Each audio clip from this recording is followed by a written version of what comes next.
Then Bildad the Shuhite replied, Dominion and awe belong to God, he establishes order in the heights of heaven. Can his forces be numbered? On whom does his light not rise? How then can a mortal be righteous before God? How can one born of woman be pure? If even the moon is not bright and the stars are not pure in his eyes, how much less a mortal, who is but a maggot, a human being, who is only a worm? Then Job replied, How you have helped the powerless! How you have saved the arm that is feeble! What advice you have offered to one without wisdom! And what great insight you have displayed! Who has helped you utter these words? And whose spirit spoke from your mouth? The dead are in deep anguish, those beneath the waters and all that live in them. The realm of the dead is naked before God, destruction lies uncovered. He spreads out the northern skies over empty space, he suspends the earth over nothing. He wraps up the waters in his clouds, yet the clouds do not burst under their weight. He covers the face of the full moon, spreading his clouds over it. He marks out the horizon on the face of the waters for a boundary between light and darkness. The pillars of the heavens quake, aghast at his rebuke. By his power he churned up the sea, by his wisdom he cut Rahab to pieces. By his breath the skies became fair, his hand pierced the gliding serpent.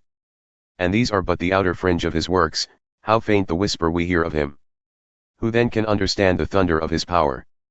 And Job continued his discourse, As surely as God lives, who has denied me justice, the Almighty, who has made my life bitter, as long as I have life within me, the breath of God in my nostrils, my lips will not say anything wicked, and my tongue will not utter lies.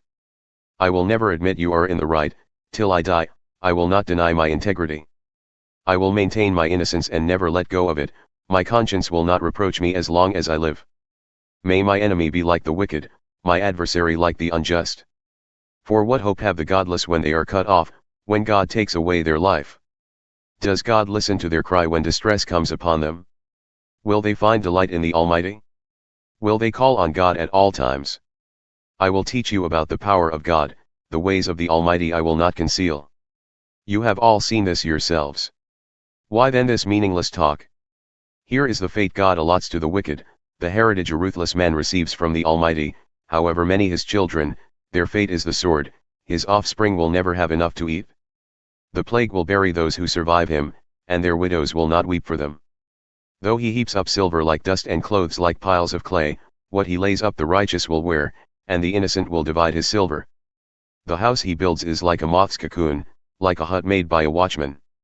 He lies down wealthy, but will do so no more, when he opens his eyes, all is gone.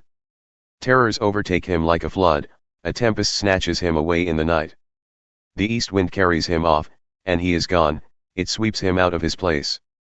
It hurls itself against him without mercy as he flees headlong from its power. It claps its hands in derision and hisses him out of his place.